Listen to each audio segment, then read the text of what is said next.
Bonjour messieurs, dames, ici Éric Leray de l'émission Occident. Alors j'espère que vous allez bien et puis que peut-être vous profitez du beau temps et pourrez partir en vacances. Alors pour ceux qui sont restés et elles peuvent s'occuper un peu en regardant cette émission. Alors vous savez que pour aborder des sujets un peu plus graves, vous savez peut-être que le 17 juillet c'était les 80 ans de la rafle du Veldiv, du Vélodrome d'hiver de Paris. Et je voulais absolument témoigner, enfin en tout cas avoir un témoignage et parler de cet événement parce que c'est important qu'on ne l'oublie pas. Et disons que j'ai la chance d'avoir une personne qui a vécu des choses vraiment proches de cet événement et qui va nous raconter un peu à travers son témoignage. Et comme on parle beaucoup de la guerre d'Ukraine et puis de ce qui s'est passé dans les années 40 avec les nazis et la complicité aussi, ce que le père Patrick Desbois parle de la Shoah par balle. Mais on va voir que c'était un environnement très riche en présence de la communauté juive, en particulier la Hongrie, la Tchécoslovaquie, enfin toutes ces républiques de l'Est qui ont été absorbées par l'URSS jusqu'en 1991. Voilà, alors je vous présente, j'ai le plaisir de vous présenter Edmond Sibert, bonjour. Oui, bonjour. Alors je suis content de vous rencontrer et de vous présenter. Alors vous vivez ici depuis une bonne cinquantaine d'années, non? Enfin, je suis arrivé ici en octobre 1959. 59, tout à fait. Et vous veniez directement de France à l'époque? Directement de France, mais il faut dire que j'avais fait 2 ans et demi d'armée auparavant. C'est ça. Et j'ai été démobilisé en juillet 59. Et j'ai entrepris tout de suite les démarches pour faire mes papiers pour venir au Canada. Et 3 mois après, en octobre, j'étais à Montréal. Ah ouais. Alors on va refaire un peu une sorte de voyage dans le temps, donc on va revenir un peu dans le passé. Mais ce qui est important, ça serait bien, peut-être on va revenir peut-être par la suite, mais vous m'avez montré un document assez historique, donc je voulais vous le montrer, messieurs, dames. J'ai dans les mains un document qui a permis donc à M. Edmond Sibert, qui avait 6 ans à l'époque, puisqu'il est né en 1936, d'échapper à la rafle du Veldiv. Alors c'est un document historique qui lui a permis de pouvoir réclamer de l'aide au gouvernement allemand qui a eu cette responsabilité, comme on le sait. Alors, je voulais parler un petit peu avant d'aborder votre histoire personnelle. Le Vélodrome, il y a eu quand même 13 000 personnes et un tiers d'enfants qui ont été déportés sur les 75 000 générales. Est-ce que vous avez... Alors, je sais qu'on va revenir dans la période qui concerne votre famille, en Hongrie, là.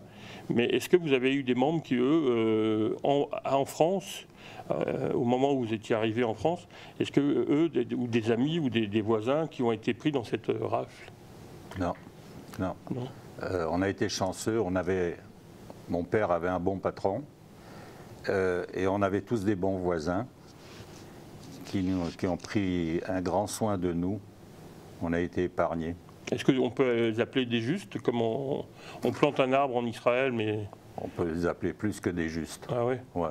Parce qu'ils pouvaient risquer leur vie si jamais ils étaient pris, c'est ça? Ouais, et comme je le dis, et je vais l'expliquer un peu plus tard, on a été cachés dans une maison qui nous a été prêtée à titre gracieux de 42 à 45, entièrement gratuitement. Ah ouais. Pour rien. Alors, on va revenir effectivement sur cet événement. Alors, je voulais juste un peu éclaircir, parce qu'on parle toujours de cet événement chaque année. Parce qu'il y a une responsabilité de l'État français, c'est quand même important, mais c'est quand même une demande du Troisième Reich, enfin du régime nazi. Est-ce que là-dessus, vous en parliez, vous êtes revenu là-dessus avec l'histoire? Parce qu'ils appelaient ça l'opération vent printanier, mais ça concernait tous les pays, c'est pas seulement... Oui, mais en France, ils ont commencé par chercher les Juifs étrangers.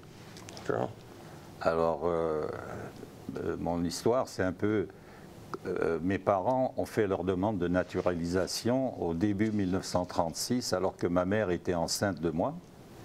Donc, quand mon père a fait la demande, il a fait la demande pour ma mère, pour lui-même et pour mon frère. Moi, je n'apparaissais nulle part, je n'existais pas encore. D'accord. Entre-temps, je suis né et le décret de naturalisation est paru en octobre, je crois, après ma naissance.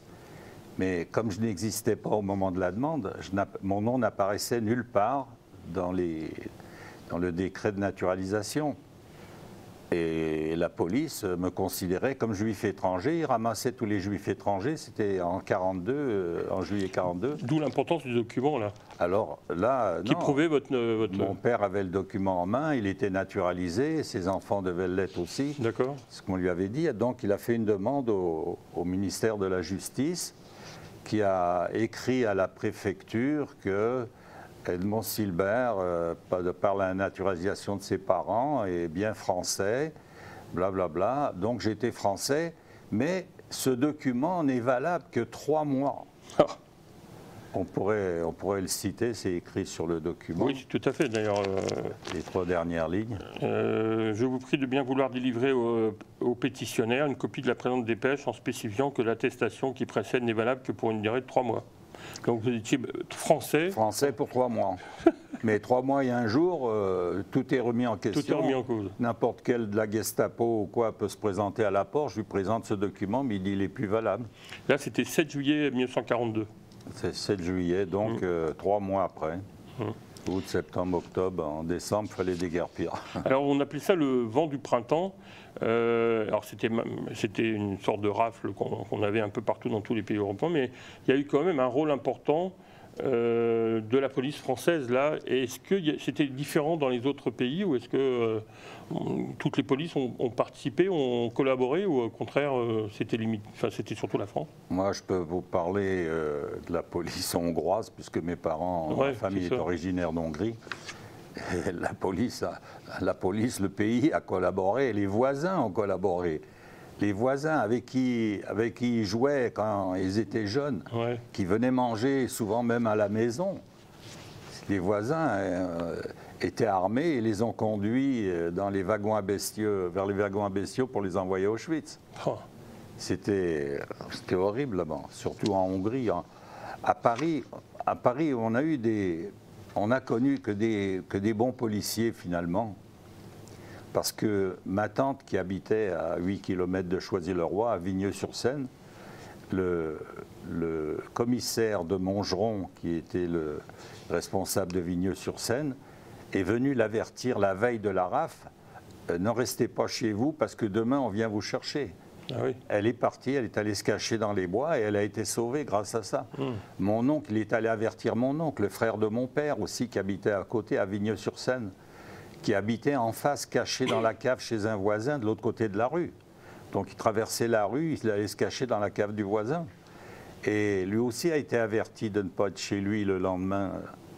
Donc il y a eu des bons policiers, malgré, c'était pas la majorité, mais il y en a eu. Il y en a eu quand même, oui. Il y en a eu pas mal. Qu'on appelle des justes dans la tradition israélienne. Ouais, mais comme ils peuvent pas les mettre.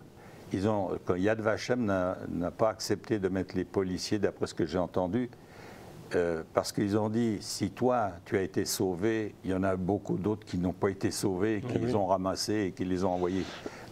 Ils ne pouvaient pas les mettre dans la catégorie des justes, mais on peut dire un peu juste. Donc au départ, cette rafle, ça concernait seulement les juifs étrangers? C'était ça, mais là, ils ont fait du zèle par après, je crois et après ça, ils ont ramassé tout le monde. Alors, on voit apparaître dans le document que vous m'avez passé, plusieurs personnalités qu'on a connues par la suite, avant d'entamer votre enfance et votre histoire en Hongrie. On parle de René Bousquet, par exemple, parce que les arrestations sont menées avec le concours, donc on vient de le dire, de 9000 policiers et gendarmes français sur ordre du gouvernement de Vichy, après des négociations avec l'occupant menées par René Bousquet, qui était secrétaire général de la police nationale et ami de Mitterrand, parce qu'on l'a revu par la suite.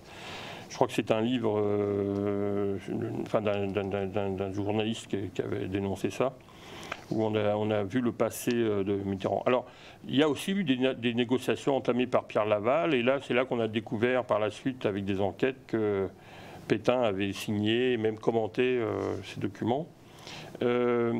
Donc là, vous dites que les juifs de nationalité française sont temporairement exclus de cette rafle qui concerne essentiellement les juifs étrangers ou apatrides ou déchus de la nationalité française par la loi du 22 juillet 1940, ou encore ceux ayant le statut de réfugiés, dont plus de 4000 enfants, le plus souvent français, nés de parents étrangers. Alors, il faudra attendre 1995 pour que la France, par la voix du président de la République Jacques Chirac, reconnaisse, lors d'un discours important, mais il a fait ça devant un wagon. Et donc à Drancy, je connais bien parce que j'habitais à Aulnay-sous-Bois et on a habité Drancy une année ou deux. Mais il y a aussi une responsabilité qui a été relevée, c'est la RATP et la SNCF par la suite.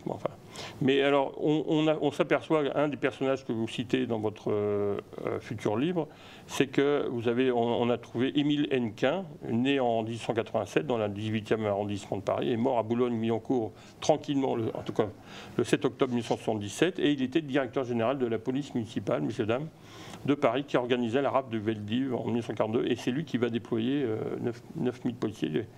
Il va tranquillement vivre sa retraite sans être inquiété. Alors, donc ce document, on le comprend maintenant, le fait que ça confirme que vous soyez français, c'est pour ça que vous avez échappé à la rafle. Alors, on va parler un peu, on va revenir dans l'histoire, ça c'est ça qui m'intéresse aussi. Vous avez appelé ça le pays de mes aïeux, la Transylvanie, la Hongrie et la Roumanie. Alors expliquez-nous, c'est quoi cette situation? Parce qu'il y avait l'Empire austro-hongrois en guerre 14-18. C'est quoi cette réalité de territoire? Qu'est-ce qui s'est passé? Pourquoi ça a changé tellement? Mes grands-parents habitaient dans l'est de la Hongrie. Ils habitaient un petit village qui s'appelait Nirmada. Et ils ont déménagé dans une autre ville qui s'appelait Nagyvárad. Et il se trouve que ce territoire, en 1918, une partie de ce territoire, de la Transylvanie, a été absorbée s'est retrouvée en Roumanie. Du jour au lendemain, ils étaient en Hongrie. Du jour au lendemain, ils n'habitaient plus la Hongrie, ils habitaient la Roumanie. C'est à cause du traité de Versailles, puis la séparation des la frontière a été poussée un peu de l'autre côté.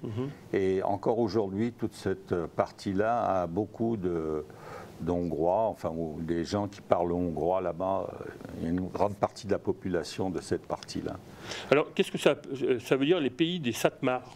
Alors ça, c'est la région. Il y a un village qui s'appelle, même un comté qui s'appelle Satmar, tout un comté, d'où sont originaires les juifs religieux Satmar, qui gardent des traditions de là-bas, vestimentaires et tout. Et ces juifs venaient d'où à l'origine? Est-ce qu'ils étaient...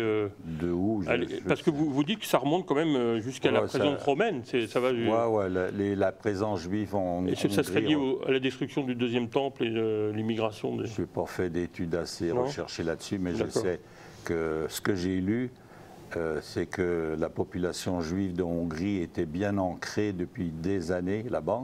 Alors votre grand-père était officier dans l'armée hongroise. Mon grand-père était un retraité. Et votre oncle aussi. Mon oncle était dans l'armée, a fait son service militaire juste avant la guerre. Et mon grand-père a été un retraité de l'armée austro-hongroise. Et en remerciement de ses bons et loyaux services, le gouvernement lui a remis une terre à cultiver en tant que métayer, et il cultivait du tabac pour le gouvernement, pour le pays. Alors c'était un paysan et ils habitaient ma mère est née dans un tout petit village, Iarmi, à côté de Mátészalka, dans l'est de la Hongrie, à 1 heure de la frontière, 1 heure à peu près de la frontière roumaine. Et c'était des gens, c'était un petit village qui avait son cimetière juif. D'ailleurs, chaque petit village de la Hongrie avait son cimetière juif, avait sa petite communauté. Et c'était des gens très ordinaires, c'était pas... Des fermiers. Des gens vraiment pas... Alors vous dites que les juifs hongrois parlaient, surtout le hongrois, comme vous l'avez dit tout à l'heure, mais très peu le yiddish. Très peu. Parce qu'on parle toujours de... garder le yiddish pour communiquer entre les communautés, là. Puis il y avait une fierté d'être citoyen hongrois, comme il y a une fierté d'être français. Ils étaient très fiers. C'était un ancien officier de l'armée, donc il était très fier d'être hongrois. Il parlait l'hongrois à la maison. Même. Et là, il y a plusieurs générations. C'est-à-dire lui, il était descendant de plusieurs générations aussi. Ouais, moi je remonte à 1 ou 2 générations. Je vais pas. Je connais le nom de mon arrière-grand-père, Mais je n'ai pas pu remonter beaucoup plus loin que ça dans la généalogie. Mais ils étaient là depuis très longtemps. Alors, je sais que vous avez fait plusieurs voyages là-bas pour visiter les cimetières, pour retrouver les traces de vos ancêtres. Deux fois, je suis retourné là-bas. La première fois avec ma femme, la deuxième fois avec mon fils et mon neveu. Tout à fait. Alors, c'est quoi les responsables de Chevra Kadisha? La Chevra Kadisha, c'est la société, comment on dit, qui s'occupe des arrangements funéraires, tout ça. Comme ici, on peut avoir des gens qui s'occupent de l'enterrement. C'est ça, s'occupe de tout ça. Dès qu'une personne décède, on fait appel à cette société-là qui vient et qui fait tous les arrangements nécessaires. Et quand vous dites qu'ils avaient vu large, est-ce qu'il y avait beaucoup de... Oui, le cimetière de Matesalka est immense. Quand on va aujourd'hui, il n'y a peut-être même pas un tiers qui est occupé. Parce que tous les gens qui avaient envisagé de mourir, enfin d'être enterrés là-bas, la majorité, ils sont tous morts à Auschwitz. Oui, c'est ça. Donc le terrain est vide. Il faut se préciser que l'arabe du Veldiv, les gens ont été envoyés à Drancy et à Auschwitz après. Il faut rappeler ça quand même. Alors chacun, tout le monde avait... La première chose qu'un juif faisait quand il s'établissait quelque part, c'était d'acheter une place au cimetière. Alors ils se réunissaient, ils achetaient un terrain et voilà, ils avaient leur emplacement en cas de décès. Ils montaient une société funéraire. D'ailleurs, quand mes parents ont déménagé à Vigneux-sur-Seine, mon père, mon oncle, ma tante, mes autres, tout le monde se sont mis ensemble et ils ont fait une société, ils ont acheté des lots au cimetière municipal de Vigneux-sur-Seine. Ils reproduisent ce qu'ils faisaient là-bas. Oui, ils ont acheté les terrains. En cas de décès, c'est la société qui prenait tout en charge. Alors, il y avait aussi, vous parlez des néologues, vous parlez de conservatifs, et les orthodoxes qui portaient la barbe. Qu'est-ce que vous pouvez nous expliquer? Il y avait le mouvement libéral, le mouvement, ils appelaient ça les néologues en Hongrie. Et il y avait les orthodoxes qui suivaient traditionnellement. Il y avait les libéraux étaient un peu plus modernes, ils acceptaient certaines choses, que les femmes, les hommes s'assoient ensemble dans les synagogues, des choses comme ça. Ou, dans les synagogues, il n'y a pas d'orgue. Il n'y a pas de musique. Donc, ça prouve quand même que les communautés juives étaient diversifiées aussi. Elles étaient très diversifiées. Comme il y a les protestants, les catholiques, les orthodoxes. Il y avait les libéraux, il y avait les plus orthodoxes qui étaient plus traditionnels, plus stricts et tout ça. Alors, vous donnez des chiffres qui sont quand même effarants. On parle de messieurs dames, à l'époque, il y avait à peu près 900 000 juifs. Donc on parle de près d'1 million. Pour vous donner une comparaison, aux États-Unis c'est 5 millions et en France c'était 600 000. Donc c'était la deuxième communauté. Donc là vous avez rien que dans une région ou un pays, il y avait 900 000 juifs. Et il en reste a priori que 50 000 aujourd'hui revendiqués dans leur judaïté. 30 000 le cachent ou sont assimilés. Et vous avez une source qui date de 2016, mais bon, qui est quand même proche de nous quand même. Et vous dites qu'à peu près, il resterait 47 600 juifs. C'est-à-dire que... Qui se définissent comme juifs. Il y en a beaucoup qui sont tellement assimilés, ils ne vont jamais dire... ils ne se font pas passer dans les statistiques comme juifs. Oui, puis qu'ils ont tellement le souvenir d'avoir été martyrisés c'est ça. Ils se cachent. Ils sont dans des villages là-bas, ils veulent se confondre dans la nature. Alors, racontez-nous un peu qu'est-ce qui s'est passé... parce que c'est assez tardif dans les dates que vous proposez. Vous dites que c'est surtout les milices, comme on avait nous là en France, les milices là, mais les milices, comment ils s'appelaient à peu près, enfin comment on les appelait les milices Je ne me rappelle plus, les milices hongroises. Les milices hongroises fascistes, enfin. Ouais. Je ne me rappelle plus, ils avaient un nom. Parce qu'en Ukraine, justement, on parle beaucoup de l'Ukraine. Il y avait aussi des milices, et le père Patrick Desmois, prêtre catholique, qui a trouvé je ne sais pas combien de fosses. Été tué par des balles dans la tête, pour ça la Shoah par balle. Mais là, vraiment, on est assise quand même, il y a plus de 500 000... Alors bon, vous donnez des dates, c'est important parce que, avant de rentrer dans le détail un peu morbide des chiffres, mais c'est quand même important de montrer quand même qu'il y a eu toute cette... avant même qu'on ait ce qui s'est passé en France. Donc vous donnez des dates. Alors vous rappelez quand même que l'antisémitisme était un peu partout présent, que ce n'est pas seulement en Allemagne ou en Italie ou en Espagne, puisque vous vous rappelez cet épisode navrant en 1939, les migrants juifs du paquebot Saint-Louis, déclaration de Frédéric Blair, qui était en charge de l'immigration dans le gouvernement Mackenzie King, none is too many, même 0 juif c'est trop. Donc ils ont refusé. C'est-à-dire qu'il y avait un bateau qui s'appelait le Saint-Louis, qui cherchait à se sauver d'Europe, qui est parti, qui avait fait les arrangements pour atterrir, je crois, à Cuba. Combien il y avait de personnes dessus? Peut-être 500 personnes? Oh, plus, 1000, je crois. Autour de 1000, plus. Et il devait atterrir en République dominicaine ou à Cuba. Et quand ils sont arrivés là-bas, ils ont refusé. Ils avaient pourtant tous, la majorité avait des papiers bien en règle. Ils ont refusé de les laisser débarquer. Donc le bateau a repris la mer, est parti aux États-Unis, a demandé la permission de faire débarquer des gens qui avaient des papiers même en règle pour débarquer aux États-Unis. Et à l'époque, Roosevelt a refusé l'entrée du bateau. Roosevelt. Et là, on parle de 1940, un peu avant 41, donc avant la Pearl Harbor, donc on parle, 39, c'est ça. 39. Alors le bateau s'est dirigé vers le Canada, qui était dirigé par Mackenzie King à l'époque. C'est ça. Et son ministre de l'Intérieur, je ne sais pas quel poste qu'il avait là, a déclaré que none is too many. Un seul juif, c'est un juif de trop. Donc ils ont refusé aux juifs de débarquer. Le bateau est retourné en Europe et les 3/4 de ces gens du bateau ont été exterminés dans les camps de la mort. Je crois qu'ils sont excusés. Est-ce qu'il y a eu des excuses par la suite du gouvernement, en tout cas. Vous dites qu'en 1942, donc, les hauts responsables américains et britanniques étaient au courant de l'existence de la solution finale et des centres de mise à mort. Et ils n'ont pas bougé. Et vous citez une déclaration de John McClough, donc, qui était responsable avec Roosevelt des affaires étrangères, un truc comme ça. Ils étaient très au courant, dès 1942, ils étaient déjà très au courant de ce qui se passait là-bas. Et ce n'était pas nouveau parce que Hitler avait déjà commencé en Allemagne même à enfermer tous les opposants, à les faire assassiner et à commencer avec tous les pogroms juifs. C'était déjà un peu le début de l'extermination. Oui, parce que la solution finale, c'était une sorte d'aboutissement, mais quelque chose qu'ils ont commencé en 1933 avec les premiers camps de... pendant les 10-15 dernières années. C'est ça, oui. Alors, vous vous rappelez quand même des dates importantes pour montrer qu'en même temps qu'il y avait une libération, en même temps, il y avait des atrocités qui se passaient. Donc, le 8 novembre 1942, il y a le débarquement en Afrique du Nord. Donc, le 14 septembre 1945, débarquement des troupes alliées en Italie.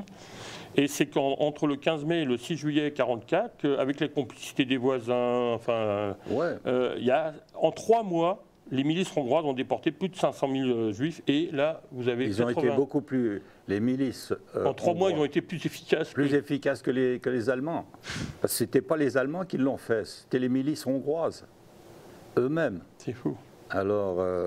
Et on sait un peu comment ça s'est passé c'est des voisins qui avaient été enrôlés dans les milices. Malgré eux un peu malgré eux, volontaires. Ils étaient un peu volontaires forcés. Parce qu'ils récupéraient l'appartement du voisin. Ils sont venus les chercher à la maison, ils leur ont dit il faut vous dépêcher, vous allez avoir les meilleurs jobs en Allemagne, vous allez avoir les meilleures places, donc dépêchez-vous, sinon vous allez arriver les derniers. Les encourager à remplir le valise et courir au train pour apporter... Ils les ont aidés à mettre les valises sur le train et dès que le train est parti, ils ont couru à la maison pour piller la maison. Et donc il y a quand même 500 000. Et là, vous expliquez dans votre texte qu'il y a 81 membres de votre famille qui ont été... 81 dont je connais les noms. Aïe, aïe. Parce que j'ai retrouvé des tableaux avec les noms de jeunes filles de ma mère, Goldberger, Goldberger, qui n'apparaissent pas dans mes listes. Donc ces gens-là ont été assassinés à Auschwitz. Et c'est sûr que c'est de la famille... Donc ça, c'était le nom de famille Silbert? Il y avait les Goldberger. Il y avait des Silbert aussi. Il y avait des Goldberger, il y avait des Blow. Il y avait des Weiss, il y avait toute la famille du côté de ma mère, des Friedman. Cousins, cousines, 81. Et ça, c'est le minimum, c'est-à-dire que ça donne beaucoup plus. Ce sont les gens dont j'ai les noms. Ah oui. Il y a ceux dont on ne m'a pas donné les noms, que j'ai pas réussi. Ils ont fait partie de cette rafle de celle-là ou de différentes rafles. Oui, d'accord. Mais ils sont morts dans les camps soit dans les camps de travaux forcés, soit à Auschwitz, majoritairement à Auschwitz, ou dans d'autres camps, Bergen-Belsen, ou tous ces autres camps-là. Alors, vous confirmez qu'effectivement, Roosevelt était prêt à s'accommoder de la présence du gouvernement juif, donc lui, ça ne le dérangeait pas Roosevelt, s'il n'y avait pas eu Pearl Harbor, à savoir quand est-ce qu'il se serait préparé, il aurait été... Il ne voulait pas de la guerre, lui. Et non, il n'en voulait pas. C'est ça que les Japonais ont fait l'erreur de réveiller le monstre, quoi. Ils sont allés, ils ont attaqué... Alors, on parle du 15 mai à 6 juillet, pendant qu'on massacrait les Juifs de Hongrie. Le 6 juin 1944, le débarquement des Alliés en Normandie. Et le 19 août 1944, c'est la libération de Paris, donc on progresse vers l'Allemagne. Et en 1944, l'Allemagne organise un coup d'État installé... alors oui, j'aimerais bien vous l'expliquer, cette situation. Et qu'est-ce qui s'est passé? C'est qu'à un moment donné, le gouvernement hongrois voulait se replier et ne plus collaborer. Ou alors il voyait comme en Italie que la guerre était en train de leur échapper. Je n'ai pas été trop loin dans cette étude-là. Ok. Enfin, qu'est-ce qui fait qu'à un moment donné, votre famille se retrouve à Vigneux, Choisy-le-Roi, en France, quoi? Ils sont partis parce qu'ils sont allés rechercher une vie meilleure. Oui.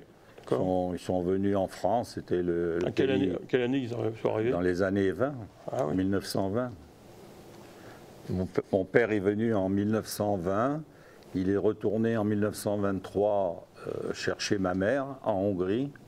Ils se sont mariés en Hongrie et après ça, ils sont revenus à Paris. Donc la famille qui est partie parmi les... C'était des familles, des gens qui étaient restés en Hongrie. Toute la famille, c'est tous ceux qui étaient restés en Hongrie. Ouais. D'accord.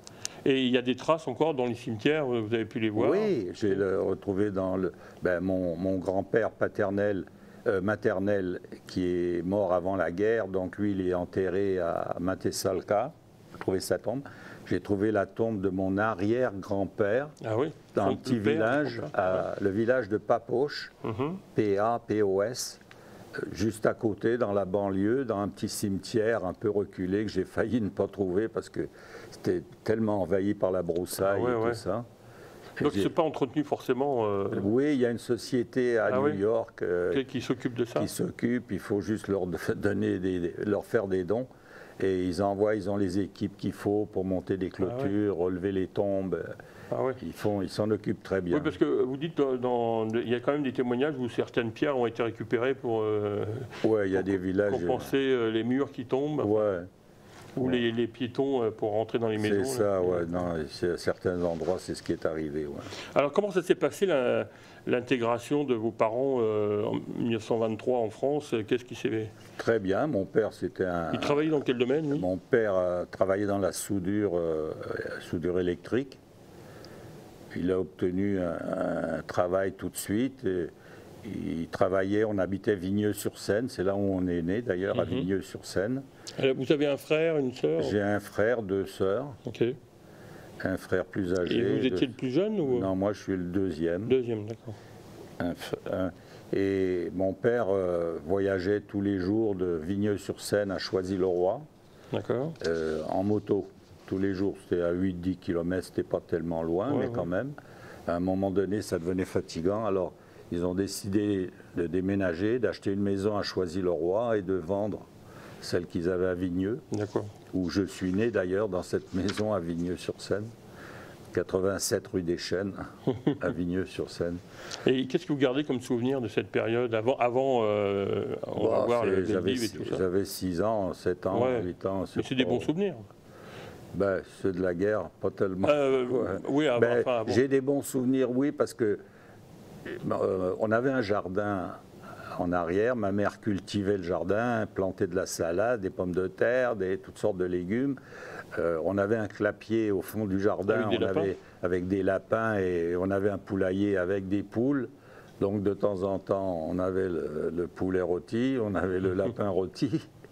Donc là, pendant quelques années, disons, avant la guerre, c'était assez les voisins, ça se passait bien aussi. On n'était pas gras, mais on crevait pas de faim. On crevait pas de faim. Je me souviens toujours, ma mère, ils ont très bien subvenu. Même ma sœur me dit aujourd'hui qu'elle ne se rappelle pas d'avoir souffert de la faim. C'est ça.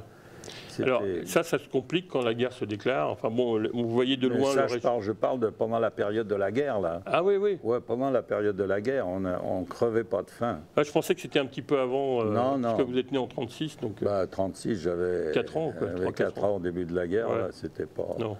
Mais là, j'avais 6 ans. Après ça, à la fin de la guerre, j'avais 9 ans. Le déménagement à Choisy, ça fait avant la guerre ou... C'était avant la guerre. D'accord. Ça devait être dans les 38-39. D'accord. Vraiment juste avant, quoi. Parce que ma sœur aussi est née à Vigneux-sur-Seine. Elle est née en 38. Donc ça devait être juste après qu'elle soit née, un peu avant la guerre. Alors comment vous avez vu, avec l'ambiance familiale, Hitler arriver au pouvoir, surtout vos parents, là, mais après, au moment de la 39, est-ce que vous vous rappelez de certaines choses? Je me rappelle ce que mon père m'a raconté, disons, durant la guerre. Son patron avait été réquisitionné par les Allemands pour transformer les péniches de la Seine en péniches de débarquement. Ah, oui. Donc, il prenait les péniches de la Seine, il découpait le devant des bateaux et les transformait en portes. Ah, ouais. Pour que les camions, les tanks puissent embarquer dans les péniches. Ça, c'était quand ils avaient le projet d'aller conquérir l'Angleterre? Pour aller envahir l'Angleterre. Donc, ils avaient été réquisitionnés et le patron de mon père est allé tout de suite au commissariat pour dire, voilà, Samuel Silbert travaille pour moi, il est juif, mais si vous venez me le ramasser, ma production va tomber de 50 à 60% du jour au lendemain. Je ne serai plus productif. C'est comme la liste de Schindler, il a comme essayé de... Non, mais mon père, c'était un des meilleurs ouvriers. En plus, oui. Bon. Je vais te dire pourquoi c'était le meilleur ouvrier. Parce qu'après la guerre, mon père a trouvé, il travaille toujours à la soudure chez son patron, M. Noise, et mon oncle était dans la bijouterie Fantaisie. Et un jour, il est venu le voir, il lui a dit « Pourquoi tu ne travailles pas pour moi le soir, faire de la bijouterie Fantaisie, c'est de la soudure, la même chose, et tu peux faire pas mal d'argent. » Alors mon père a dit « D'accord. » Le soir, en revenant du travail, il faisait un deuxième quart, ouais. Et il se mettait à souder des bijoux fantaisie, ouais. À la maison, alors à façon à la maison. Alors il était installé, il avait un petit atelier dans la cave et il se mettait à faire ça. Et en travaillant le soir, il faisait le double de ce qu'il faisait la journée chez l'autre. Alors un jour, il est allé voir son patron, il lui a dit « Je veux quitter ».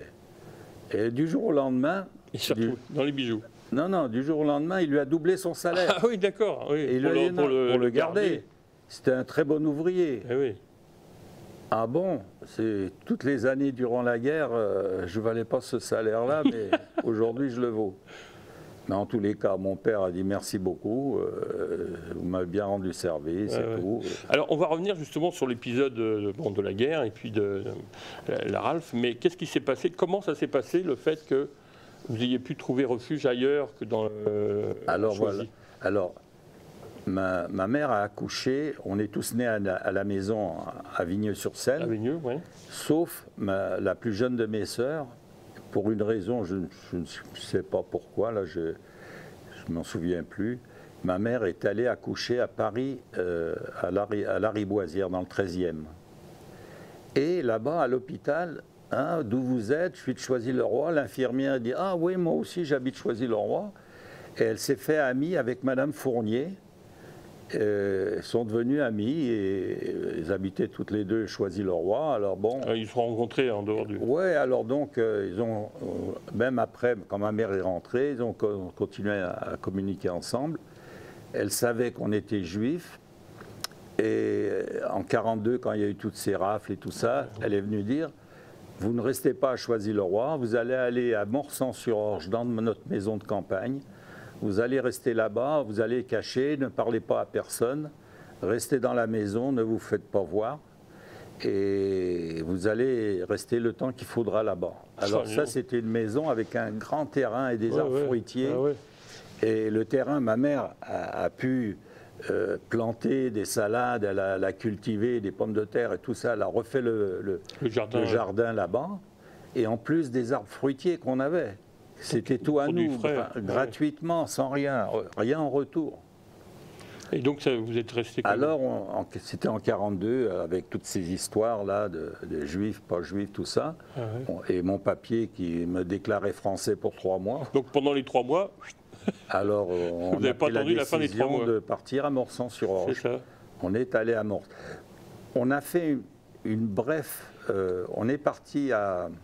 Vous êtes parti en voiture?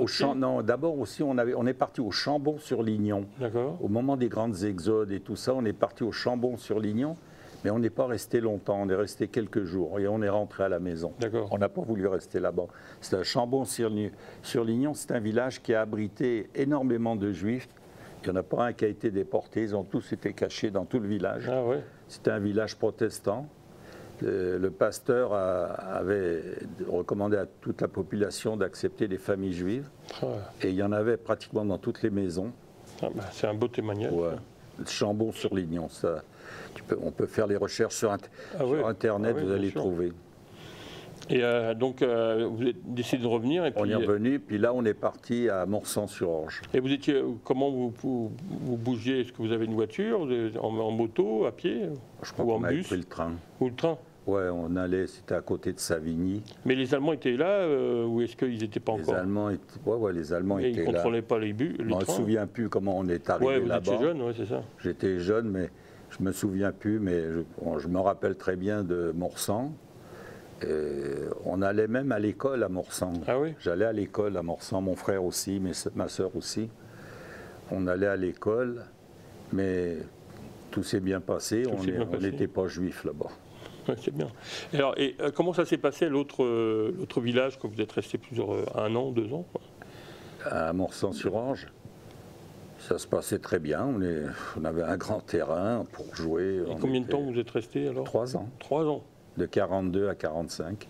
Et je me rappelle à Morsan quand les Américains ou les troupes alliées, ou je pense que c'était les troupes du général Leclerc qui sont venus libérer Paris. Ah oui, c'est vrai. Ils passaient par la route nationale là-bas et ils avaient convié toute la population à aller se tenir au bord de la route pour les applaudir, pour les acclamer. Pour les encourager. Je me souviens très bien quand on est allé, on a reçu des paquets de chiclets, des chewing-gums, Ah, les chewing-gums, et des du bonbons, chocolat, des bonbons. comment ça, les bonbons avec les trous là, Lifesaver. Ah ouais. Les Lifesaver, ils jetaient ça et des paquets de 5 cigarettes, des Chesterfield, des Philip Morris, des Camel, ils jetaient ça. Les premières cigarettes américaines. Ouais. Ils jetaient les cigarettes américaines. Est-ce que vous voulez un verre d'eau? Non, ça va. Ça ira. Et je me souviens très bien de ce moment. Ah ouais, à Morsan-sur-Orge, à chaque fin de moisson, c'était réglementé, on allait glaner dans les champs. Ah oui, pour récupérer C'était réglementé par la municipalité. On devait se mettre tous les 2-3 mètres chacun, on se tenait à l'écart et on devait marcher tout droit devant soi et on ramassait, on glanait les épis qui étaient tombés par terre. Et on arrivait à ramasser pas mal pour que ma mère puisse fasse du pain, du pain ou des gâteaux, des choses comme ça. Ouais.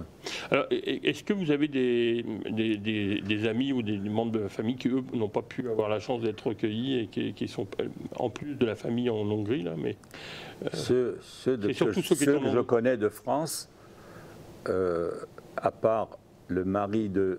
Non, il a été... Non, mon oncle, le mari de la sœur de ma mère, était prisonnier de guerre en tant que soldat français. Ah, mon grand-père aussi, pendant 5 ans. Donc il n'était pas juif, il était soldat français. La guerre 39-40. Ouais. Un autre oncle, la même chose, en tant que soldat français. Et comme il parlait le yiddish, donc il pouvait communiquer facilement avec les Allemands, qui pensaient que c'était un patois allemand. Ils ne savaient pas que c'était du judaïsme. Donc ils avaient un poste privilégié. Et mon oncle, alors, il travaillait aux cuisines, donc il ne crevait pas de faim là-bas. C'était en charge des cuisines et il pouvait communiquer avec ça. Alors mon autre oncle, lui, c'est une histoire intéressante. Il parlait en yiddish et à un moment donné, un Allemand est tombé dans une citerne. Et il est allé le chercher, il l'a sorti de la citerne, donc il a sauvé la vie d'un Arien. Ah oui, donc alors là, il a eu toute la reconnaissance. Ouais, et ils l'ont relâché, ils l'ont renvoyé chez lui à Paris. Ah, ben dis donc. Accompagné d'un officier SS, un officier allemand, pour être sûr qu'il arrive à bon port. Ah oui. Il a fait tout le voyage avec lui, et comme en arrivant chez lui, mon oncle savait que la concierge était un peu antisémite, il a fait exprès de cogner à la porte de la concierge pour lui demander des renseignements, où est sa femme, où est ma tante, et pour qu'elle s'aperçoive de bien qu'il était en compagnie d'un officier allemand. Donc ça a remis les pendules à l'heure. Une petite revanche, quoi, ouais. On va dire. Donc après il est rentré, et ma tante avait ce papier comme quoi Henri Stark a sauvé un Arien, et on lui doit la reconnaissance, etc.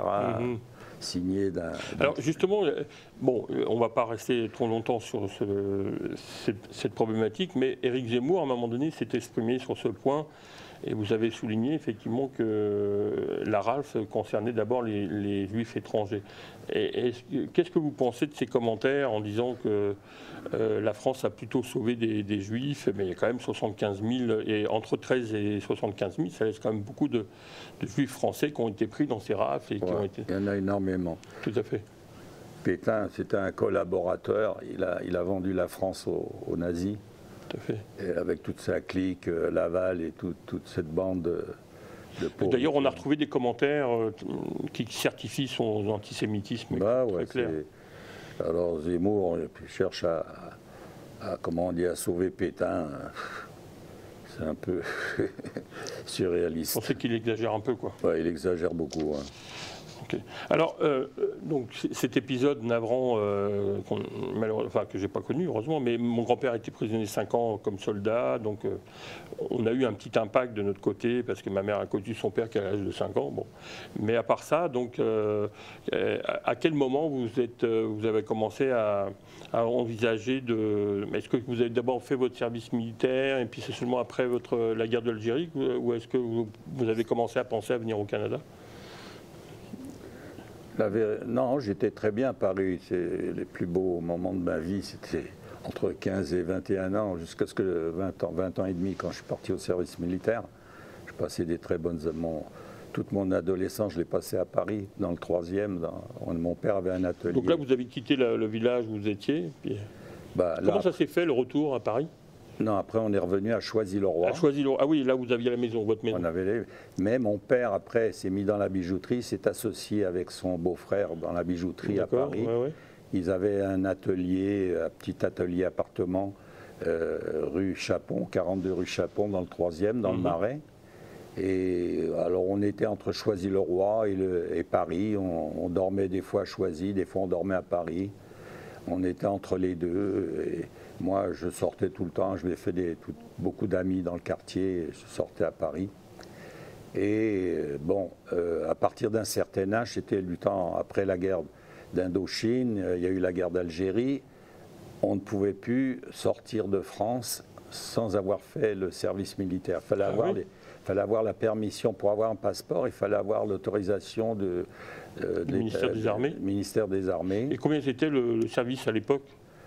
À l'époque, avec les rappelés, ils ont été jusqu'à 3 ans, jusqu'à 3 ans et demi. Il y en a qui ont fait... Parce que moi, quand je l'ai fait, c'était 1 an, 12 mois. Puis... Non, moi, mon époque, c'était 18 mois, mais ils nous gardaient 30 mois.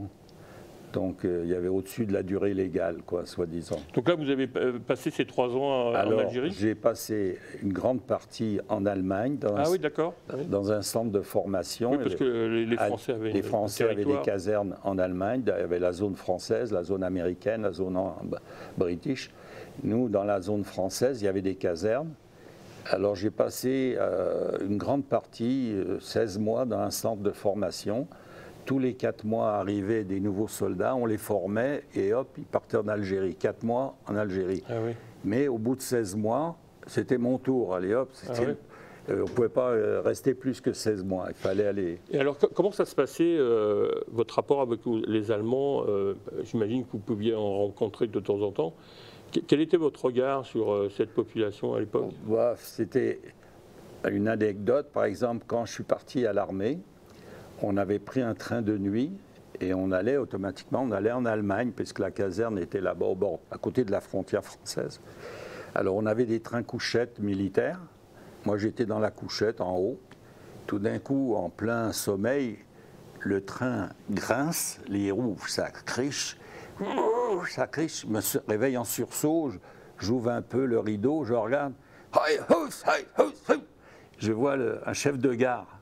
Mais avec la casquette, ça ressemblait de loin, en plein sommeil, on voyait un SS, officier SS là. Avec un truc à la main. Je me suis demandé pendant quelques secondes si j'étais dans un train de déportation ou... Ça, je m'en rappellerai tout le temps. Comme un cauchemar, quoi. Un cauchemar, oui. Mais est-ce que vous avez pu avoir, je sais pas, une rencontre ou dans le cadre des casernes où là vous logez dans les... Non, pas vraiment, pas beaucoup de relations avec la population.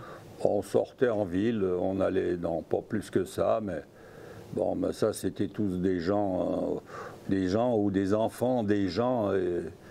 C'était la nouvelle... Ils reconstruisaient, mais vous avez assisté à la reconstruction. Oui, c'était les nouvelles générations et la majorité était en total désaccord avec ce que les grands-parents avaient fait et tout ça, beaucoup, énormément. D'ailleurs, il y a un oncle à ma femme qui est marié avec une Allemande convertie au judaïsme et qui avait été en Israël. Il l'a rencontrée quand elle était en Israël. Et ils se sont mariés en Israël. Elle est d'origine allemande et elle est complètement juive aujourd'hui. Ah oui, oui. Alors au bout de 7 mois, hop, on vous dit vous allez en Algérie. Ben, mais on disait que c'était pas une guerre à l'époque. Hein. Service du maintien de l'ordre. Ouais, c'est ça. Si j'étais mort en Algérie, je ne serais pas mort pour la France. Ah oui. Décédé au service en maintien de l'ordre ou maintien de la paix ou quelque chose comme ça. Moi, mon père est passé 3 ans là-bas, ça l'a marqué quand même. Hein. Ben oui, avec tout ce qui arrivait là-bas, je sais ce qui s'est passé en Algérie. Je vous recommande de regarder sur Internet les corvées de bois. Cherchez corvées de bois sur Internet. Je ne vous dirai pas ce que c'est, mais allez le trouver vous-même. Alors, il paraît qu'en Algérie, il y avait la communauté kabyle, il y avait une histoire assez, là aussi très importante, comme en Hongrie, d'une présence juive très ancienne. Ouais. Est-ce que vous étiez en contact avec cette communauté ou pas? Non. Non. Non, j'étais au moment des fêtes, on était invité par la communauté juive d'Oran. On était à côté d'Oran, où j'étais en garnison. Moi, j'étais à Périgueux, à 1 heure d'Oran. Et on allait pour les fêtes, on était invité là-bas dans des familles à Oran. Et puis pour le Shabbat, peut-être aussi ou... Bah, Shabbat, pas tellement, parce que ça revenait toutes les semaines. Oui. Mais là, les fêtes, une fois de temps en temps, ils nous faisaient la permission. Ils nous donnaient la permission, 2-3 jours de permission. Et qu'est-ce que vous avez retenu de cette période d'Algérie, puisque c'est à ce moment? J'ai perdu 2 ans et demi de ma vie, parce que qu'est-ce qu'on a fait? Qu'est-ce qu'on a accompli? Qu'est-ce qu'on a accompli? Je me serais battu contre les Allemands, ok, j'aurais fait quelque chose. Mais là, qu'est-ce que j'ai fait? C'est quoi le résultat? Je me suis battu pour quoi? J'ai mis ma vie en risque, pourquoi? Pour rien du tout. J'ai perdu 2 ans et demi de ma vie, alors que j'aurais pu aller les faire en Israël. Oui. Pour quelque chose, là. Oui, tout à fait. Alors, à quel moment vous avez décidé de... j'imagine que c'est au moment où vous revenez chez vous, vous finissez votre service, comment ça se passe? En faisant mon service, je lui dis qu'est-ce que je vais faire de ma vie après. Mon frère était au Canada. Ah, il était déjà parti là-bas, lui? Il était déjà à Montréal. C'est l'aîné de la famille. Oui, lui, il était déjà à Montréal depuis quelques années, 3-4 ans. Alors j'ai dit, je vais partir au Canada. Dès que je suis rentré, j'ai commencé, mon père m'a dit, je te paye le billet, là, tu vas aller rejoindre ton frère. Et j'ai commencé les démarches tout de suite en rentrant. Et ça a pris, je crois, 3 semaines. Et j'ai eu mon visa. C'était plus rapide à l'époque. Il faut dire que mon frère me garantissait, donc ça a été plus rapide. Il vous a parrainé un peu. Ouais. Alors moi je voulais vous poser une question par rapport à la communauté hongroise. Est-ce que vous avez, parce que vous aviez une famille importante, on l'a compris, qui a pas mal été dans les camps et tout ça. Il ne reste plus rien de la famille en Hongrie. Ah c'est ça. Il n'en reste plus rien. Rien. Juste les tombes. Rien, les tombes, les yeux pour pleurer. Donc c'est pour ça que vous avez un peu, vous avez été déraciné quelque part. Ma mère ne voulait plus remettre les pieds en Hongrie de sa vie. Sa mère avait été assassinée, envoyée au four crématoire par ses propres voisins. Oh. Alors, elle ne voulait plus rien savoir, rien. C'était longtemps, je ne suis retourné en 2016. Non, en 2012, la première fois, je suis allé en Hongrie. Je n'avais jamais mis les pieds en Hongrie. En 2012, je suis allé voir, la première fois.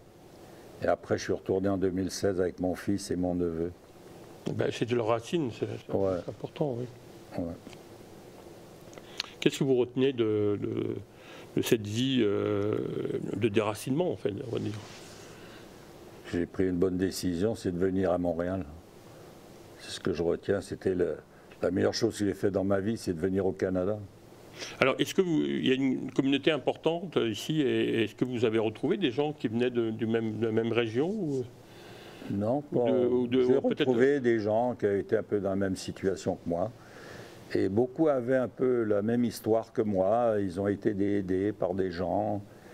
Et beaucoup ont été aidés. Et malheureusement, beaucoup ont été déportés aussi. Ouais. C'est ça. Heureusement, nous, on a bien été entourés. Notre voisin a choisi le roi.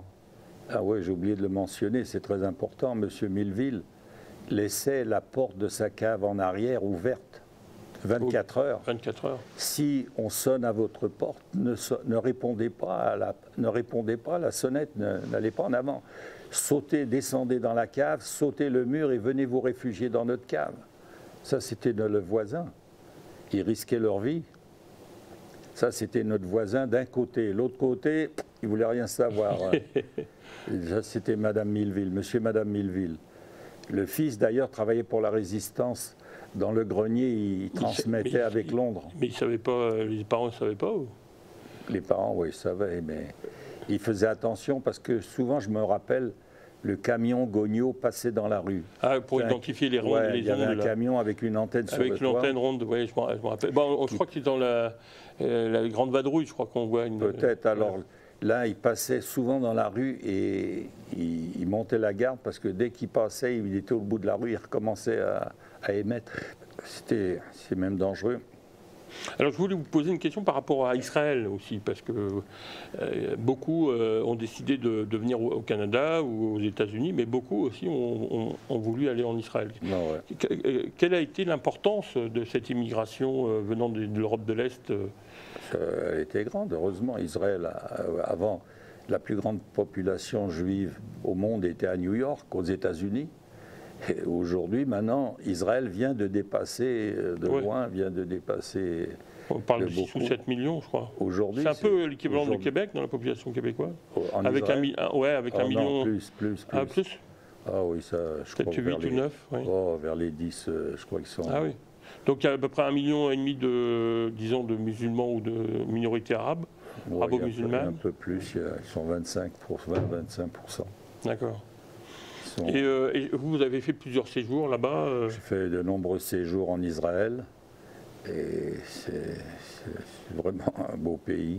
Et vous dites souvent que s'il y avait eu, parce que bon, vous mettez les mirages qui passent au-dessus d'Auschwitz, c'est clair qu'à l'époque, s'ils n'avaient pas freiné... S'il y avait eu Israël en 1939, l'Israël d'aujourd'hui, je parle, jamais il y aurait eu 6 millions de morts. 6 millions de morts, dont c'est beaucoup plus que 6 millions. Oui, parce que la Shoah par balle, ils n'ont pas fini de trouver les... Ouais. Ah ouais. Les républiques russes et tout. Mais si l'Israël d'aujourd'hui avait existé à l'époque, jamais il y aurait eu 6 millions de morts. Jamais. Il y aurait eu des morts, mais jamais 6 millions. Mmh. Alors justement, je voulais vous laisser le mot de la conclusion pour une note d'espoir pour vos enfants et petits-enfants, et éventuellement vos amis et pour notre public qui nous regarde. Qu'est-ce qui est important à retenir? Qu'est-ce que les messages d'espoir que vous voulez donner? Espoir. Ou en tout cas, message. Étudier le passé. Et pour éviter que ça recommence? Pour éviter que ça recommence. Malheureusement, ça recommence tous les jours. Ça a recommencé au Rwanda, ils ont laissé massacrer 1 million. Ah oui. Ils ont laissé massacrer 1 million de Tutsis là-bas. Tout le monde a hurlé, mais personne n'a rien fait. Alors on dit plus jamais, mais plus jamais quoi? Ça s'est repassé au Rwanda, ça se repasse ailleurs. Ben là, en Ukraine, on voit ça en direct. Là. En direct en Ukraine. On voit une ville de 400 000 personnes entièrement détruite en direct. Ça gêne personne. Et ça, voilà, alors, quelle leçon faut-il en tirer? C'est quoi la leçon? Les politiques, ça vaut ce que ça vaut. Mais Israël, comme société démocratique, est-ce qu'elle n'est pas une société qui a montré un vrai exemple de renaissance et d'espoir? Ouais, en théorie, c'est un échec, donc ça veut dire que les nazis, les fascistes ont échoué. Ils ont échoué. Mais là, il y a quelques années, je me rappelle, avant Netanyahou, c'était un pays où il y avait de la récession, l'argent valait rien du tout, c'était un pays surendetté. Et à un moment donné, du jour au lendemain, hop, le shekel israélien, la monnaie israélienne valait plus que le dollar. Et c'est devenu la 8e puissance mondiale presque pas du jour au lendemain, mais oui, quand on voit ces siècles, c'est pratiquement du jour au lendemain, en quelques années. Est-ce que ça s'explique aussi que pendant 2000 ans, la communauté juive, suite à la destruction du temple, ont dû développer une capacité à survivre? Exactement. Ça s'est développé et le mélange de tous ces juifs qui sont venus du monde entier, qui se retrouvent ensemble à l'armée pendant 3 ans, ils vivent ensemble, ils mangent ensemble et ils continuent après chaque année, ils font des périodes d'1 mois de service militaire obligatoire, chaque mois, 1 mois par année pendant plusieurs années. Donc ça crée des liens, ça crée des... Oui, vraiment un sentiment communautaire et identitaire. Exactement, identitaire, ils se retrouvent et les affaires, les idées mûrissent là-dedans. Et ça fait toutes ces... Ils ont développé aussi un réseau universitaire exceptionnel. Réseau universitaire, il faut voir ce qu'ils ont accompli en quelques décennies. Tout à fait. Quelques décennies, c'est incroyable. Et justement, par rapport à l'environnement, vous pensez que ils font des choses importantes là, ils arrivent à partir du désert à développer des choses extraordinaires. On roule en Israël, c'est le désert. Oups, tout d'un coup, on voit 1 ou 2, 3 kilomètres, c'est vert, complètement vert. Ça, ouais. Et la technique du goutte à goutte, par exemple, c'est eux qui l'ont inventé. Ils l'ont inventé et ça a été repris dans le monde entier. Tout à fait. Les pays qui s'en organisent ont fait le goutte à goutte comme si c'est eux qui l'avaient inventé, mais c'est sorti en Israël. Israël était déficitaire en eau douce. Maintenant, ils ont des surplus d'eau douce. Ils prennent l'eau de mer, ils la transforment en eau douce. Alors, il n'y a plus... Avant, ils prenaient ça de la mer de Galilée, là, du lac Kinneret. Et le lac Kinneret était toujours en déficient, il était toujours trop bas. Ils arrivaient, ils pompaient trop d'eau. Alors là, maintenant, ça y est, ils réutilisent l'eau des égouts. Oui, pour le remettre. Pour cultiver les... Puis ils arrivent à transformer aussi l'eau salée en eau douce. Alors c'est ça, ils ont monté des grandes usines d'eau qui pompent dans la mer et ils transforment en eau douce. Alors je voulais vous poser une question plus générale, mais comment expliquer qu'il y a toujours cette haine contre la communauté juive qu'on a pu retrouver dans ce qu'on vient de raconter là, mais qui a été comme orientée vers Israël à travers un discours antisioniste. Enfin, est-ce que c'est quoi? C'est de la jalousie? Parce que vous expliquez à juste titre en préambule qu'on préfère le juif qui est malheureux, plutôt que le juif qui est gagnant. C'est ça. Est-ce qu'on explique la tuberculose? Est-ce qu'on explique la peste? Est-ce qu'on explique, je ne sais pas, ça fait partie des diseases là, Parce que le cardinal Lustiger, quand il était juif, il s'est converti, devenu catholique, et il disait qu'en s'attaquant aux juifs, on s'attaquait aux racines du christianisme, mais aussi de la civilisation occidentale. Alors, est-ce que vous pensez qu'en fait, à travers les juifs, on vise en fait la civilisation occidentale, et donc les valeurs de liberté, de responsabilité individuelle, de démocratie? C'est un défaut. Ceux qui sont antisémites ou tout ça, foncièrement antisémites, c'est des gens qui sont détraqués. Il faut les reprogrammer. Bon, en tout cas, écoutez, peut-être pour finir, est-ce que donc la communauté juive ici se porte bien? Est-ce que Montréal, je pense que oui. Elle est bien organisée. Alors, il y a eu un festival du film israélien de Montréal qui a beaucoup de succès, là, qui commence à se développer. Ouais, Est-ce qu'il y a beaucoup d'activités comme ça organisées par la communauté? Oui, il y en a pas mal. Et il y a l'hôpital juif, donc il y a eu un apport à la société? Oui, l'hôpital juif, où je vais 3 fois par semaine. C'est un très bon hôpital. Très bien.